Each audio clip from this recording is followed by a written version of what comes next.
to our workshop for this month. This is all about your 2026 internet marketing plan. So it's time that time of year when we start putting things together around what we're going to do next year and getting things in place, such as marketing budget, marketing plan, other plans, obviously wrapping up taxes, all that kind of stuff, right? End of the year stuff and planning for next year. So we put together a presentation today specifically around the digital marketing piece, things that you can do. We've got a workbook. We've got some resources for you to really work at building out your plan for next year. So today we're gonna go through a couple things. You're gonna set your goals for 2026. Obviously, that's a big one. And at the end of the day, how many leads do you need to get in order to hit whatever that goal is that you're hoping to hit? You'll understand a little bit about optimizing your website, some other online properties to really get that maximum success. We'll talk about the big picture, some of the things that you need to know when it comes to all the different marketing channels that you should be tapping into, the latest trends that you need to focus on in 2026. And obviously, I think AI is involved in that. Um, excuse me. And then you'll have a plan to maximize all the leads that you get to use all the latest strategies and tools to really succeed there. So excuse me, I'm sorry. All right, so as we dive into this, would love it if you could mute your cell phone. I just muted mine because it will go crazy. And don't look at cats on Facebook. Don't look at babies on Facebook. Try to focus and really dig into this so that we can have a solid plan for your window treatment or awning company next year. Also, I want to make this interactive. So whatever streaming service you're watching on, we're on YouTube, we're on Facebook, we're on LinkedIn, we're in a lot of places right now. All of those platforms have a chat area for you, and I will see those chats. So if you have questions, comments, something that you need me to review, please put that into the chat, and I'll make sure to grab those questions and make sure that we're all on the right page when it comes to building this out. Now, if you stick around to the end, I've got some free stuff for you that I want to get into your hands, some additional resources that will really help you grow your business in 2026. My name is Will Hankey. By the way, my company is called Window Treatment Marketing Pros. I've been doing digital marketing for small businesses for 28 years now, coming up on my 29th anniversary. In 2017, we niched down to only working with window treatment and awning dealers. That's the only industry that we do marketing for now. So very excited about that. We've won some awards in the past. We've got a lot going on here, but let's jump in and talk about your plan for next year. Now, if you've been on any of my workshops in the past, you'll recognize this slide. And if you haven't, this is our digital dominance method. We've boiled down all of the different things you can do with digital marketing, and there is a lot of stuff that you can do. We boiled that down to basically 12 compartments, I guess you could call it, and each of those compartments have multiple things inside of them that you can do. So lots of potential ways you could go with your business, but these are the ones, and this is the order that you should most likely do them in. And we'll kind of dig into that a little bit deeper. Now, every month I do workshops every single month, and we're always picking out those different little segments and talking specifically about those. Even though this is kind of an overview, we do have other workshops monthly that go into those specific things a little bit deeper. So this is the workbook for today. So if you want to follow along and want to grab a copy of the workbook, this is where you would go to do that.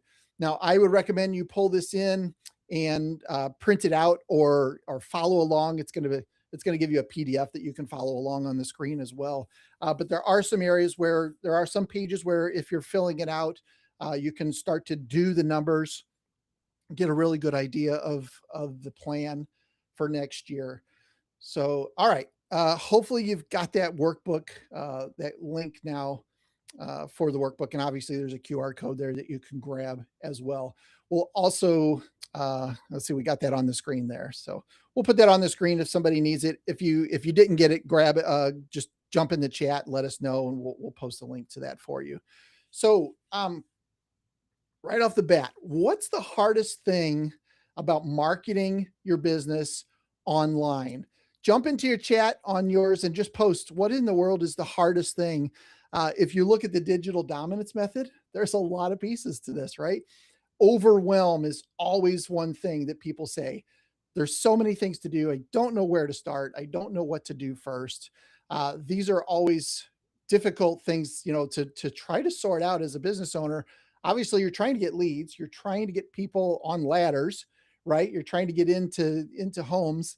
But at the same time, there's all this other stuff that you have to do in order to feed that system. So lots of different pieces, lots of moving parts, and lots of different things that could be the hardest thing. Typically, that's one of the biggest is, where do I start? What do I do? What should I be focusing on? One thing you can do is set clear goals. And this is something I learned a long time ago, that a goal without a plan is just a wish. You have to have some sort of a plan in place and some sort of goal, some sort of way to know that you're on track, you're off track, you're going to get that. If you don't have some goals set, you're kind of just lost at sea. You're just kind of out there hoping to come across some land, and hopefully things work out. But when you have goals, you have wind in your sails and you're moving in a direction, you have a focus, you have something to aim towards, and obviously, hopefully hit that. But that gives you the ability to work backwards to start hitting some of those goals, or at least aim for those goals. There was a Harvard study done, an interview of a graduating class of Harvard students. 84% of them had no specific goals. They just wanted to get through school. They wanted to graduate, and they'll figure out what's next. 13% of them had goals, but didn't have them written down. Like, they just had them in their head. Here's what, these are the things I want to achieve. And then 3% had clear written goals written down and already had started to build some plans to hit those goals. The crazy thing that happened is the 13% of the class that had goals were earning twice as much as the 84% who didn't have any goals at all. And these are just the people with goals in their head of things they want to achieve. But even more staggering is the 3% who had the clear written goals were earning on average 10 times as much as the other 97%. Huge study, huge results from that. And oh boy, obviously the learning lesson there really is, have these written down and have something in place to start to achieve those. So you need to have them written down. You also need to set a minimum. There needs to be some sort of timeline or deadline that you want to achieve X goal, right? That gives you an opportunity to start working backwards from there. In this case, today we're talking about 1 year goals. What are we going to do a year from now? But in order to make that happen, we need to break that down into quarterly stopping points, and then monthly goals, monthly stopping points. Here are what we call rocks. Here are the rocks that we need to chip away at this month in order to move towards our quarterly goal and our yearly goal. So having those in place is huge. Having that stopping point really helps you reset. Are we on track? Are we off track? Are we going to hit our goal at the end of the year? The way to do that is to start early and have those kinds of pieces in place right off the bat. What's the joke about eating an elephant one bite at a time, right? You can get to that goal, but the way that you do it is one piece at a time, one section at a time, one goal at a time in order to get there. So one thing that I want to talk about is revenue. Everybody should have a pretty good idea now of what you're going to do for this year. Overall, maybe obviously not an exact number. We've still got a couple weeks left, but you have a good idea of what your revenue target, what your revenue will be for this year. And then from that, you can work out what is our target for next year. If we divide that by 12, then that gives us our monthly number. Where do we want to be monthly in order to hit this goal at the end of the year? And it's not a flat number like we want to be at 500,000 by the end of the year. So in order to do that, we need to do 41,000 a month for the next 12 months, right? That doesn't happen, especially if you're at 22,000 right now. But overall, the average is going to be that 41K. So that is the goal. By the end of the year, we need to be generating at least 41K on average. And then we would have a $500,000 company, right? Or $500,000 revenue company. So drill that down to monthly. And then the other thing that you need to figure out is what is the average transaction value in your world right now? For as a very generic generalization, window treatments on average is around $4,000 per transaction.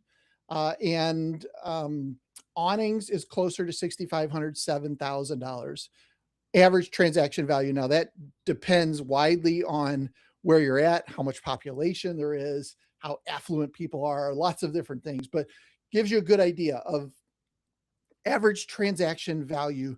And this is something you could go back and just look at how many jobs did we do and what was our revenue and divide that. And that would give you an average transaction value for this year. So that's kind of an easy way to do it if you're tracking exactly how many installs you did. From there, you need to know how many leads you need. You're not closing every single phone call. You're not closing every single website form, that kind of stuff, right? But so you need to figure out how many leads do we actually need. If our closing rate is 50%, then we know we need X number of leads. And we're going to work through this. So from that, obviously, as I mentioned, that works backwards again to how many calls are we going to need in order to get that amount of leads, in order to get that amount of revenue. So little bit crazy way to kind of go about it. It is the right way to go about it, having all that. But nowadays, there's some things that you can have in place, right? And it starts with 2025 numbers. So how many installs did you do on average this year? That will give you a good idea of baseline, right? Average cost per lead. This one you might not know. So you might not know exactly how much you spent. And if you had a marketing budget, you could figure out what that was, divide that by how many installs you did, and have a good idea of how much it costs you to get a job, not necessarily how much it costs you to get a lead, because they don't always work out, right? Conversion rate, how many of those did you close? Are you closing 50%? Are you closing 70%? What is that number? And then again, what is the average job worth or the average transaction value? So there's a couple things you can do. In the workbook, there's a link to a worksheet that you can do. And I'm going to jump over, see if I can't get this to show up on my screen. All right, I think you should be able to see this. And I'm looking over to my left here so that I can get this up for you. So, all right, so this is the sheet. If you don't have the link to this, we'll put it in the chat, or we'll put it on the screen here. But this will give you a cool little worksheet over the last couple of years. And we're going to need to put a 2026 here. And then fill out this information. How many installs a month do you want to do? It will automatically figure this out, how many that is for the year. So if I put in here, I want to do 20, that means I need to do 240 installs this year. My average job right now is $4,000. So it will figure out the math here. Let me drag this down. So with those numbers, I should be able to do 960,000 over the course of the year. So just with those numbers in place, you can kind of see that. Now, from that, we need to figure out marketing budgets. So let's do this. I'm going to grab all 4 of these, drag these down. And that doesn't look right, does it? Let's change this to a 2. There we go. So if I spend 10% of my marketing budget, that's the number that I need to be spending. And we have another tool for this. Once I get through this, this will give you a good idea though of kind of where you're at and what you need to be spending depending on where you want, what target you want to hit. So there we go.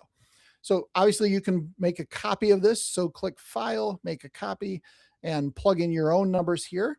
But this will give you a good start. So plug those numbers in. You'll see exactly what you want to do.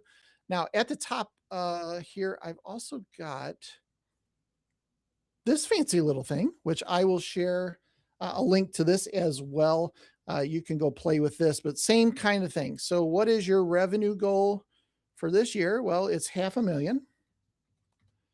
Let's say that's what your revenue goal is for this year. And my average project job again is $4,000.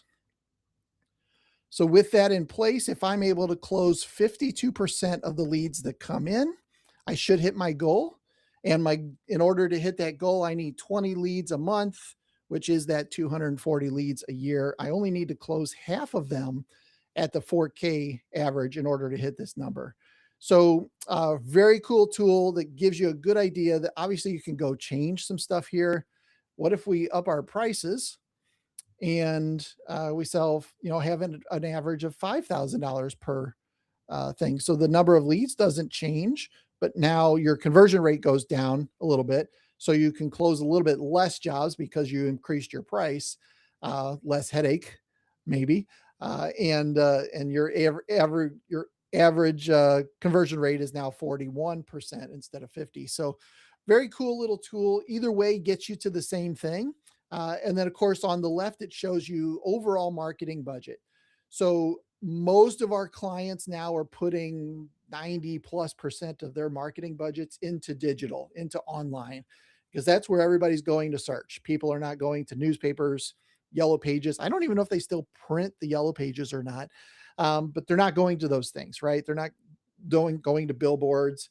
They're going to some grassroots, door hangers, flyers, local home shows, and then the rest they're putting all into digital. So this is total budget, 3,300 in this case per month over all those channels if you want to hit these numbers.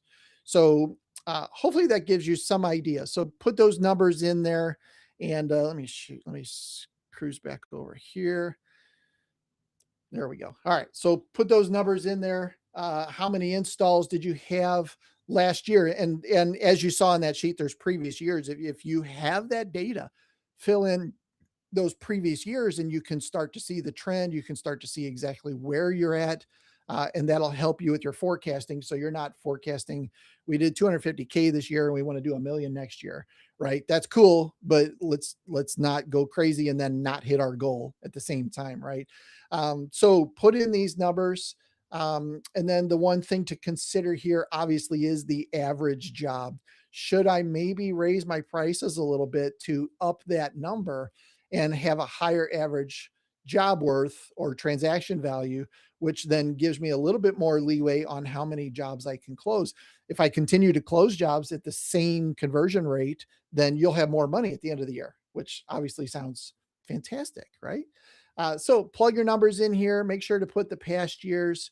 And then on that sheet at the bottom, there's actually a similar breakout. Once you have those numbers in place, it'll actually show you, the investment required, and has what your return on investment is. And the really cool things is at the bottom there, months to pure profit. So if you hit these numbers in in this example, 1.2 months, you'll actually be in a profit situation.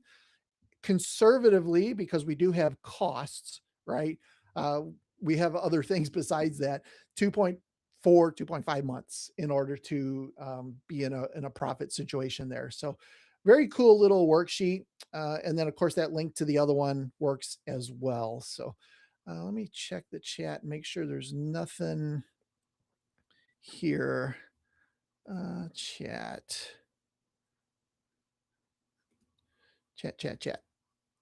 All right. I don't see anything here yet. So I think we're good. All right. Cool. So what is your goal for 2026?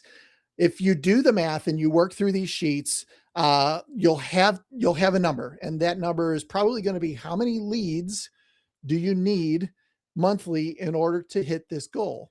So you have a place in the workshop or in the workbook for that. If you want to toss it into the chat, I'd love to know what your goal is as well. Put it out there, put it into writing, and make it real. That definitely will help you start to solidify where you're going, and then give you the opportunity to put things in place. So we're going to talk a little bit about that piece of it. What are the opportunities? What are the things that you need to do? What are the levers you need to pull in order to make this goal a success? And at the end of the day, there's really three different pieces of marketing success. There's the message, there's the market, and there's the media. Those are the three things that you have to focus on in order to move the needle into the direction of where you want to go. So I do see a chat here. Is there a similar tool for fabricator? Um, that's a great question. We could probably we could probably build you one. If you want to shoot me an email, will@wtmarketingpros.com. Shoot me an email with the couple different levers that you typically need to pull in that world, and we can definitely put something together for the fabricator side of things too. I'd be happy to do that for you. So, all right, great question. So from the three M's here, message, market, and media, I'm going to start with the market, or the who. Who are the people that you need to be in front of? And a lot of times when I ask this question, who's your ideal customer? Well, it's anybody. It's anybody with money in their pocket, right? But in reality, that's not really the case. Typically, there is a very small segment of people who are the audience that you need to get in front of. I was speaking with a client in the Phoenix area yesterday, and their number one market is post, or what is it? Post empty nesters, or empty nesters that have, uh, I want to say this correctly, empty nesters with extra budget. I can't think of the word, discretionary budget, right?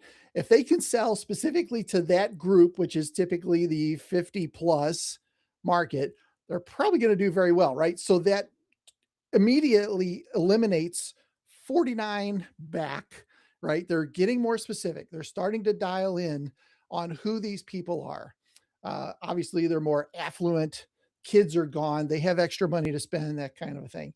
So starting to understand who that avatar is, or that persona, will really help you out.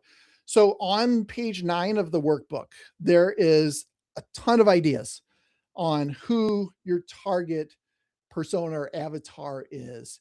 And you'll start to see they have some commonalities, right? They have some things that seem to be the same. They're typically homeowners. Maybe they're 50 plus in the case that I said, right? But you'll start to be able to drill down. Oh, it seems like we're always dealing with the female, or most of our customers are the female, making the decisions in this. Maybe they're always married. They have some sort of an annual household income. You'll start to build these things out and really understand who it is that you want to get in front of. The other thing I would encourage you to do is pains and frustrations. So this is obviously a kind of a sales technique, right? You want to see what's not working. When you get into the home, you want to talk about different things related to what they're trying to solve, but also what kind of business do they want to work with? Well, they want to work with somebody who has a flexible schedule, or someone that that is very concerned about health safety, or a lot of different things there, or somebody that just returns their call. That would be a good thing in a lot of cases. So starting to understand pains and frustrations, and then the other side of that, what are they afraid of? They're afraid of getting charged too much. They're afraid of it being really crappy work that has to be redone in 2 or 3 years. They're inconvenienced by the available times that you have, right? These are different fears and implications that you can put onto paper that will start to help them understand exactly who it is that they want to be doing business with and what these people are going through in their heads. And then the last piece to this, goals and desires. Obviously, the one thing is their immediate solution of I need a room that has blackout shades because I work third shift, right? That's something that's a pretty black and white goal, right? It's an easy solution. That is the solution. But there are other solutions out there, that things that they're trying to do. Maybe they want to get the drapes done because they want to impress family for Christmas, right? That could be something too. I don't know.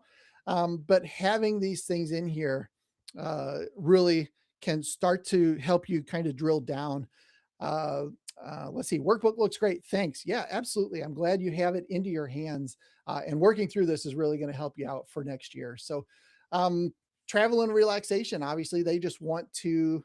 Maybe they have a second home and they need you to work on their second home. And when they get there, they just want to chill, right? And having the motorization set up and having those things already in place helps them not have to worry about it, right? But writing these things out is really going to help you. And knowing who that avatar is, if you can see Joe Smith through Joe Smith's eyes, then you'll know how to sell what Joe Smith buys. I love that. Fantastic quote.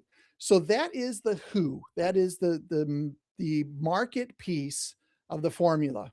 The second piece of this is the message. So now we know who we're talking to, but what are we going to say? What are we going to say to them?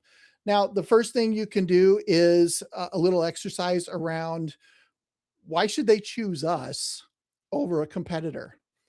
I have a client in South Carolina who competes on price, and that is his number one thing, that we will be lower than the other guys down the street, right?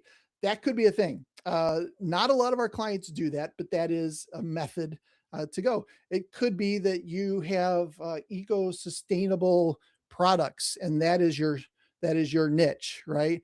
Or it could be that that you work on Saturday, right? There's a lot of different things that this could be, but start to think about why should they do business with you versus the guy down the street. And it's not just because he's a jerk, right? There needs to be real reasons for this. The next piece is, what benefits do you offer that will the avatar that you've already built that they will resonate with. So maybe it's the motorization, and they'll resonate with the fact that they can just relax, right? And they don't have to get up and open the shutters every day and close them at the end of the day, something like that. What are those benefits that your target customer will resonate with? And again, if you went through that sheet, this will help with that. And then pain points. Hey, we worked on pain points a little bit.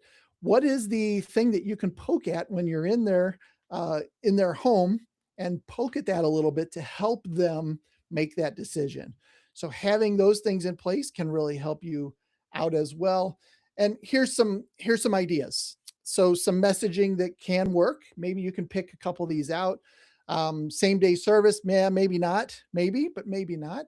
Upfront pricing. We do have clients that do repairs. We have a lot of clients that don't do repairs, but some of them do repairs to get their foot into the door, to then talk about the rest of the home or get them to upgrade to a better product, that kind of thing. So maybe that's the way that you want to do it. On time, every time. Love that one. That's a big thing. That's a big frustration for people, is that they don't know when you're going to show up, and this giant window of time. I know the cable company is bad for that. We'll be there between 8 and 12, right? And that kind of messes up your day if you have other stuff to do. So don't forget about reviews. Reviews are huge. Now, this is something else that helps at the top of the sales funnel. My wife looks at reviews for everything. She's always going through those reviews and making sure that the company that she's going to do business with, that other people have had good experiences with that company as well, right? And if she's doing it, there are hundreds, thousands of other people making their decisions specifically because of that as well. So reviews speaks volumes. It's a huge piece of the top of the sales funnel for your business. Now, one thing I should mention here is that there is a difference between a review and a testimonial. Typically, a testimonial is something that you put on your website. It is a trust factor you put on your website that says, Susie said we're the greatest. However, Google does not trust those because they know that it's your website. You can put whatever out there you want. You can make up a testimonial. You can make up a name of a person that said it. But if they are seeing those reviews on review platforms like Facebook, Google, Yelp, those types of places, they're going to trust them a lot more because they require them to be a real person, to log in, all that kind of stuff.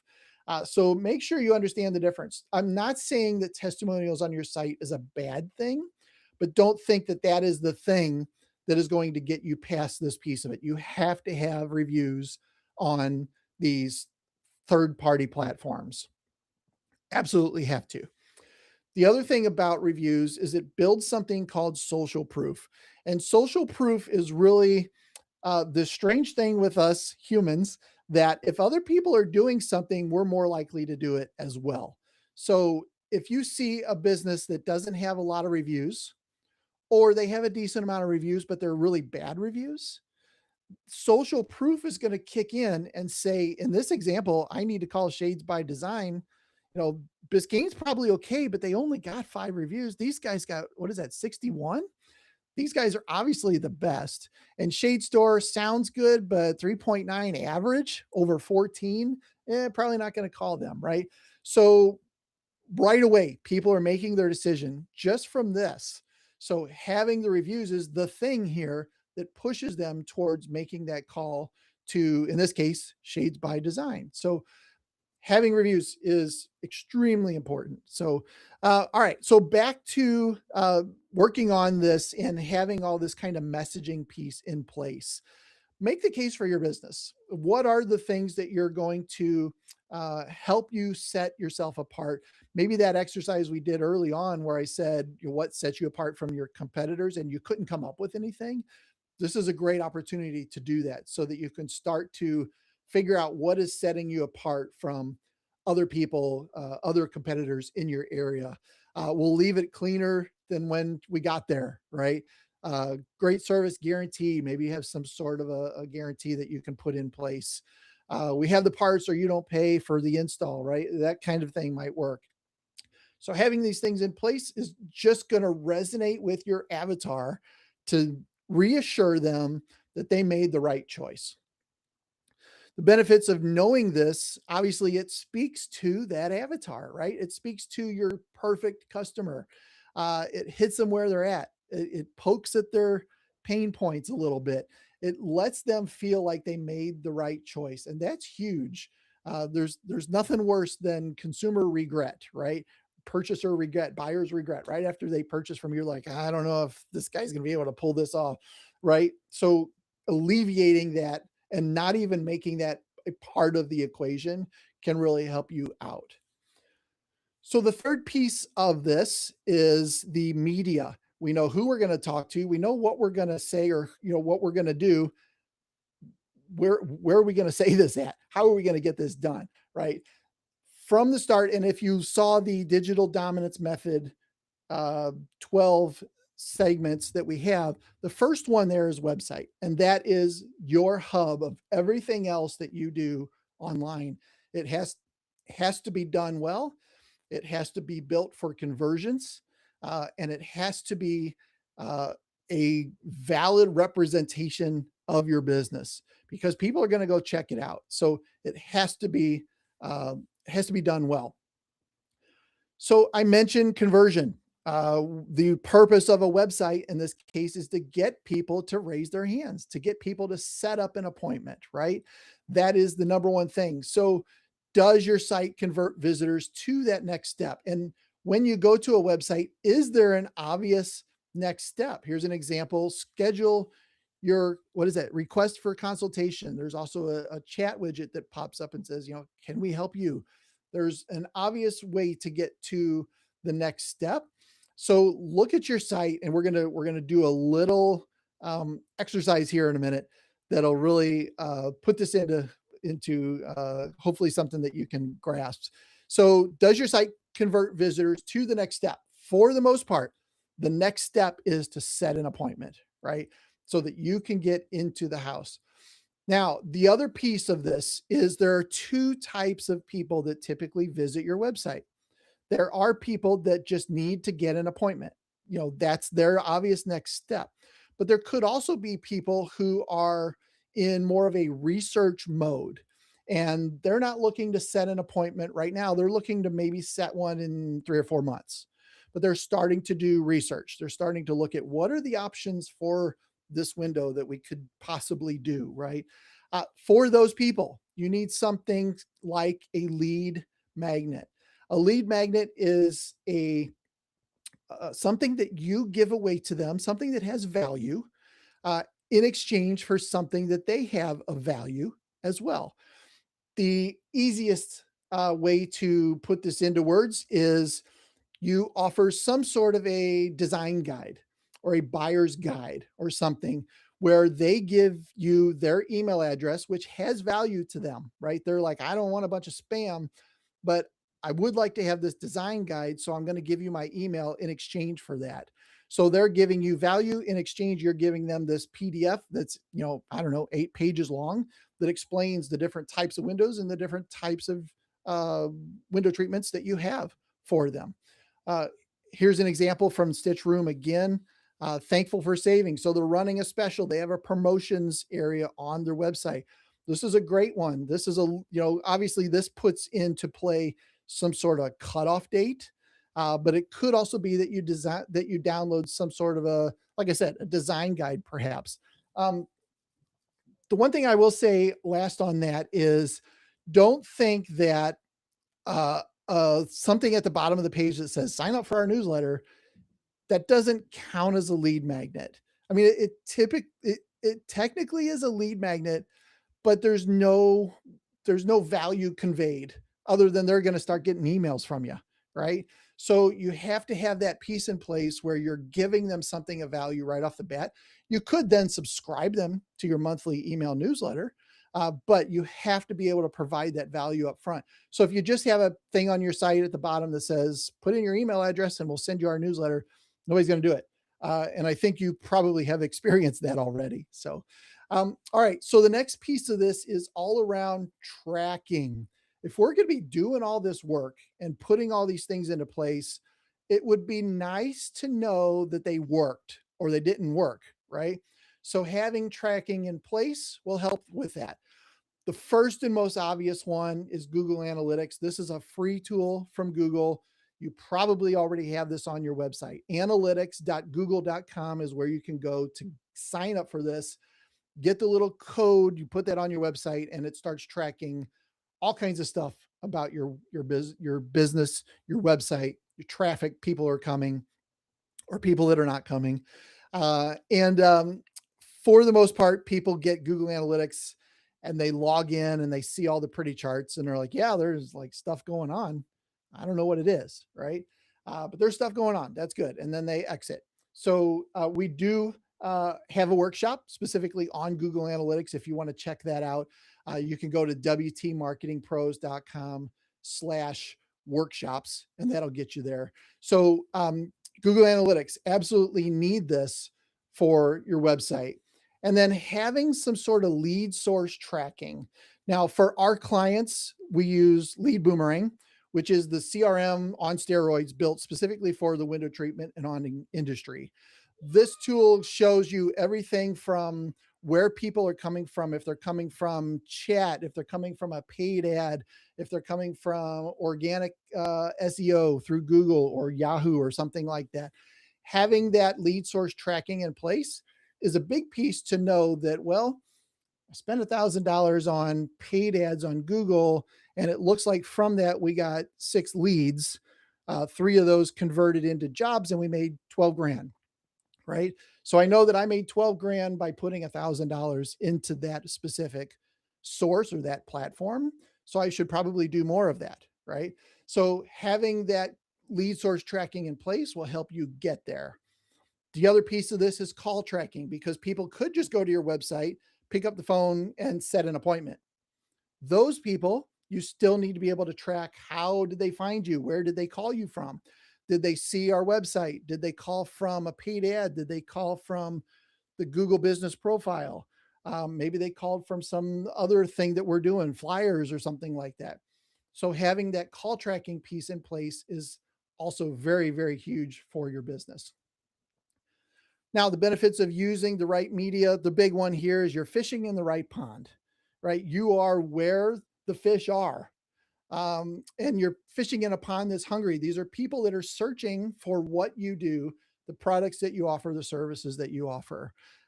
It also gives them a good idea of what you do. It makes them feel good for your business.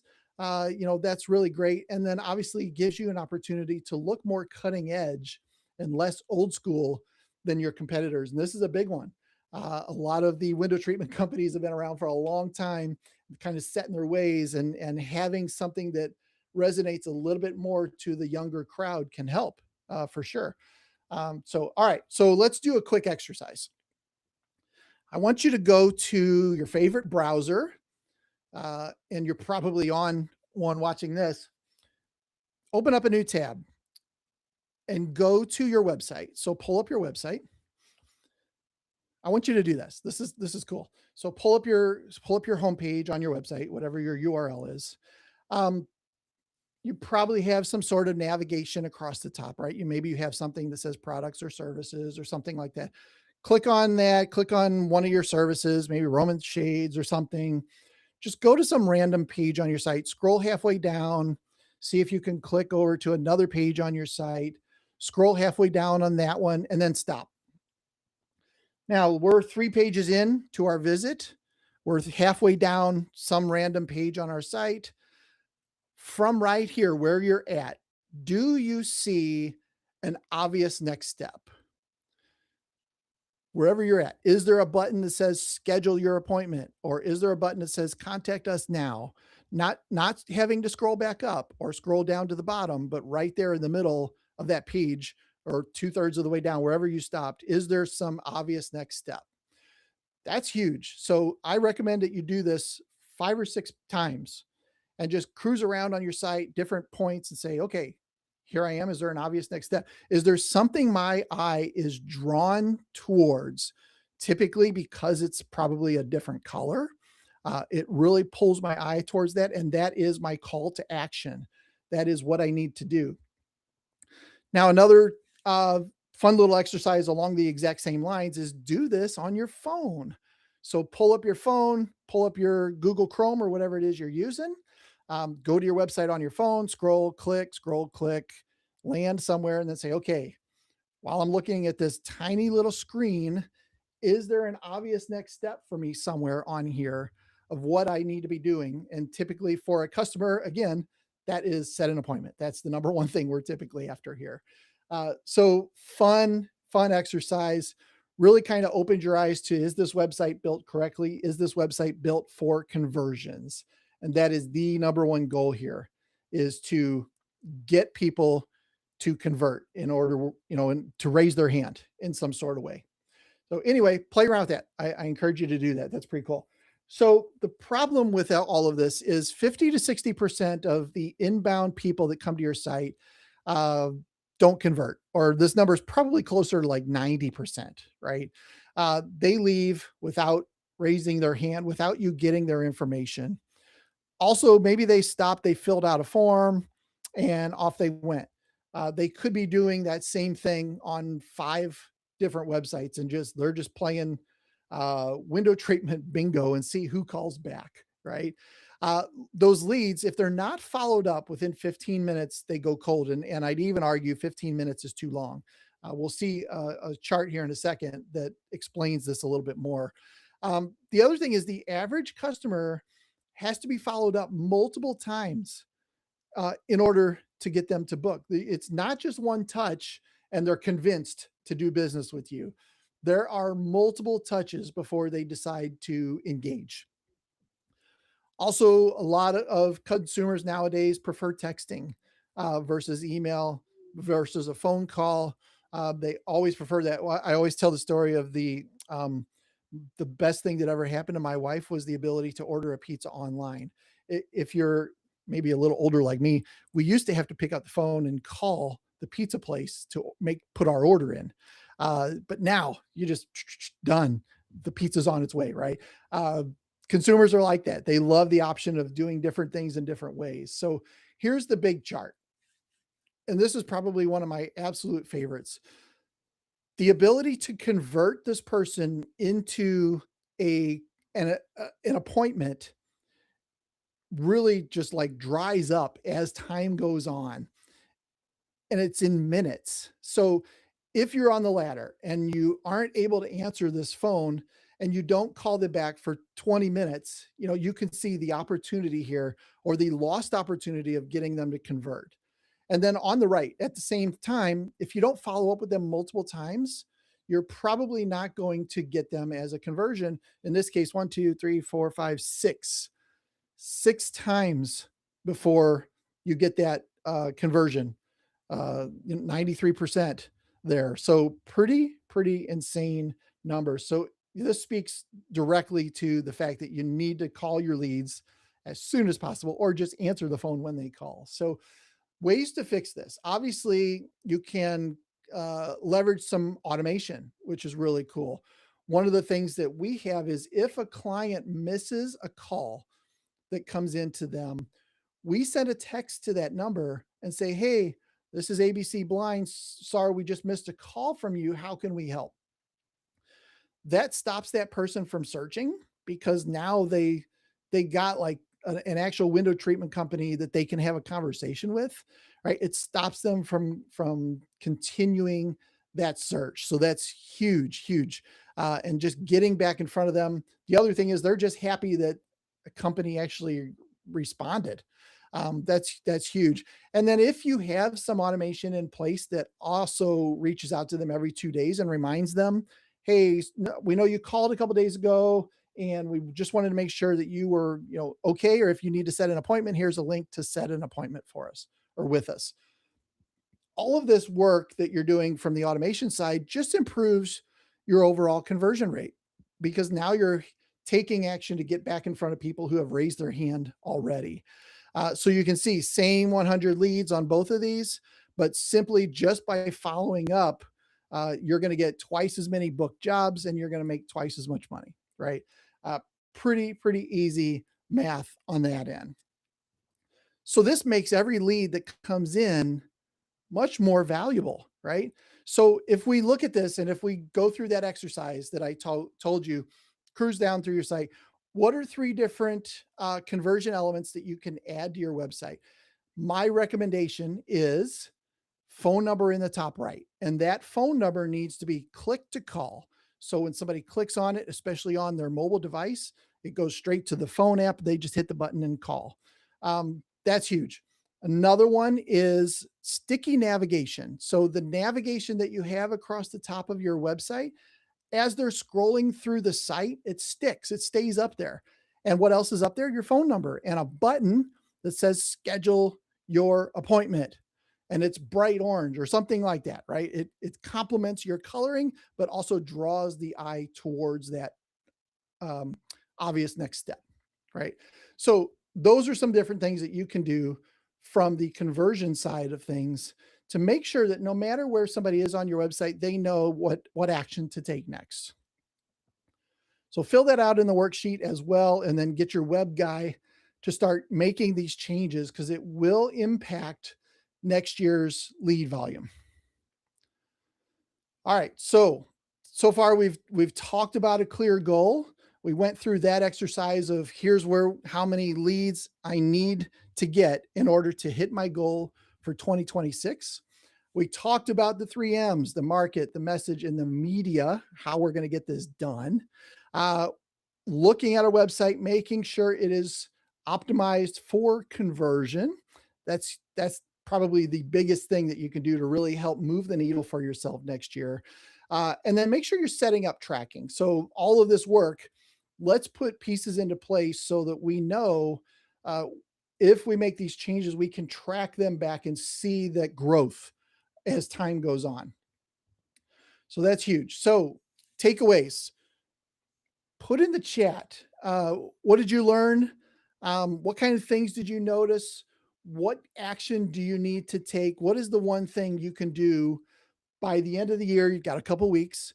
What is the one thing that you can do that, if I do this one thing, it will start to move the needle for me to get to my 2026 end of year goal, my revenue number, whatever that happens to be. Would love to see what those are, and type those into the chat. And obviously, we kind of blasted through a lot of this, right? You might have to go back and take some time with this workbook and fill this out. Use the online resources as well. And I've got a couple more for you here in a couple minutes. But would love to just, reach out to me and let me know, what kind of things did you learn from this? What were you able to do to move the needle or start in that direction? Now, as I mentioned way early on, this is the digital dominance method at a 10,000-foot view. These are this is the things that you need to do to get the needle moving towards all of these different things that you can then start to work on in your business. Local SEO is a huge one, starting to get those local searches, especially with the voice assistants that are coming out now. People are looking for things like window treatment company near me, right? Having that local flair to your website is going to really help overall as well. Now, if you're not sure where to start, and I know this is always something that's shared early on, is I just don't know what to do first. There's a lot of things that I could be doing right now. I'm not sure where to start. Obviously, the best thing you can do is to find a company like ours or another one that does a lot of this stuff and starts to build all this out for you. If you want to try to do this yourself, totally cool. Start with content. This is the one thing that will probably help move the needle for you down the road from Google's standpoint. Google loves to come to websites, and every time they come to the website, there's additional things for them to consume and to learn about your business. So people use the word blog, but just start something online that adds content to your site. This is different than just changing stuff on your site. This is adding additional content to your site, which is really going to help start to move the needle a little bit. Let's see. Somebody said, I think reviewing the workbook and answering is the one thing I need to do first. Yes. Yeah, I kind of blasted through it, but that will definitely help you start to move in the right area. And just having that knowledge of who we're going to be working with and who that kind of person is, it really sets the tone for all the other stuff that you do as well. So definitely start with content. The other thing I would recommend that you do is optimize your Google business profile. If you haven't already done this, this is like a today project, or by this weekend project. Is go to google.com/business. Make sure that you've claimed your listing there, and then make sure that you've filled it out to the absolute best that you can. So add in your hours, add in this time of year, add in your holiday close, the days that you're closed, add in products, add in services, obviously location, all of that kind of stuff. Really start to optimize this. It's going to be huge for you. And then the third piece to that is start getting reviews specifically on the Google business profile is what I would recommend. Start to get reviews on there, because that's going to get in front of 9 out of 10 eyeballs, if not more. Start getting those reviews. Get some sort of a situation in place where at the end of an install, you're asking for that review sooner than later. Really, while you're still in the living room is when you should ask for that review. But have some sort of system in place after the fact to make sure that there's some sort of follow up to, hey, Mrs. Jones, we really rely on these reviews. We hope you love your drapery. Would love it if you would leave us a 5-star review. Here's the link, that kind of thing. Make sure that you have that in place. Now, a couple questions that come up. What about social media? So social media is a lot more towards the people who are going to be purchasing later. I think that's an easy way to say it. There are the people that are searching now, the transaction type people that are trying to get an appointment today. And there are people who need to be aware of the fact that they could get something down the line. That's the big play for social media. It's more about brand awareness than it is about direct ROI, direct leads, specifically from you posting on Facebook, for example. Not to say it doesn't happen. It definitely does happen.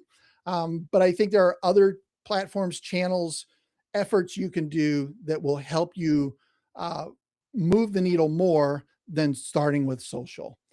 The other thing that I get as questions is paid ads. Uh, Pay per click is what they call it. Now, I'm an old school SEO guy. I've been doing SEO for a long time, search engine optimization. And we've always kind of worked together with pay per click. In the best world case, they work together. However, nowadays, paid ads really are an absolute requirement for a business. If you're not running paid ads, you're being left behind. You're missing an opportunity to get more leads for your business. And if you have the tracking in place and start to figure out, I put $1 in and $10 came out, then it's just how many dollars you want to put in, right? If you have the tracking in place, you'll know what that is. So in the past, we would have a lot of clients who would start paid ads and SEO. And as time went on, SEO finally started to gain some traction, and maybe they started to pull their pay per click budget back. That is not so much the case anymore. The pay per click budget is pretty much always going to be there. And once you prove it that it works, you put $1 in, $10 comes out, or $20 comes out, there's no reason to stop it. SEO becomes a supplement to an already well working paid ad program. So, all right, enough about that. What are your top 3 from today? So, as you go back through this, or if you want to do it now, page 14 in the workbook is all around what things do I need to do to start to move the needle in the direction of improvement, momentum, gain momentum. Put those on this page. And obviously, there's a lot of information here that can help you overall with that. So make sure you fill that out. So through this, we've figured out some clear goals, targets for next year. We have a little bit more clarity around the 3 M's, or understanding who it is that we're talking to, what we're going to say to them, and then where we're going to say that at is the big thing there. Some pieces to optimize your website. We talked about conversion. We talked about tracking, and make sure you're having these things in place so you know that money that you're putting out there is actually working like you would hope it would. And now you have the knowledge to execute this plan next year. So if there are any questions, put those into the chat on whatever platform you're on right now. I want to make sure to answer everyone's questions. And so while you're putting those questions into the chat, a little bit real quick, if you want to talk to me some more, and you want to talk a little bit more about strategy and what you're trying to accomplish and ways that you can get there, I'd love to have an opportunity to learn about your business. WTMarketingPros.com/strategy is where you would go to get on my calendar. And again, I would absolutely love to have a conversation with you around your website, around your business, around what you're trying to accomplish, and see if there's a way that we can help you. Maybe there is, maybe there isn't. So, all right, some free stuff. I mentioned this way early on.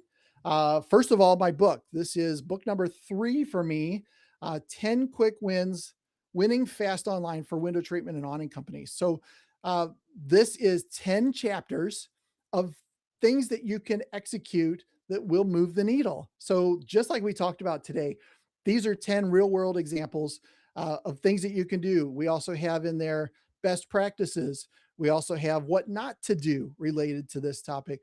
10 chapters, absolutely free. I'll get it into your hands. All you have to do is go to WTMarketingPros.com/book, give me your mailing address, and I'll drop one in the mail this week. So that's an easy win right there. That'll help you start to move the needle for 26 as well.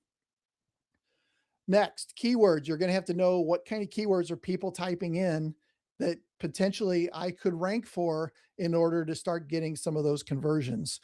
So WTMarketingPros.com/keywords. You don't have to opt in. You don't have to do anything. Just go there and grab this list. We've got one for window treatments. We've got one for awnings. You might need both if you're offering both. But make sure you go get the keywords from there. And then again, if you want to jump on a strategy session and SEO review, I would absolutely love to learn a little bit more about your particular situation and if there's maybe a way that we can help. So, our next workshop is called Your Online Reputation. So, I mentioned earlier on about reviews. We're going to dive into that about all the different things that you can do online to improve your reputation, to get more people into the top of the sales funnel. And obviously, those people at the bottom of the sales funnel that are really happy with you because you did a great job, how to get them to become cheerleaders for your business to get more people into the top of the sales funnel. So that's next month. Watch my emails about that particular uh, workshop in January or in February. Sorry. And thank you. I appreciate you jumping on today. Had a great time. Hopefully, you were able to learn something. We are on all the socials. I have my emails there, phone number. If there's anything we can do for you, again, thank you so much for jumping on today and look forward to talking to you. And we'll see you on the next workshop. Take care, everybody. See ya.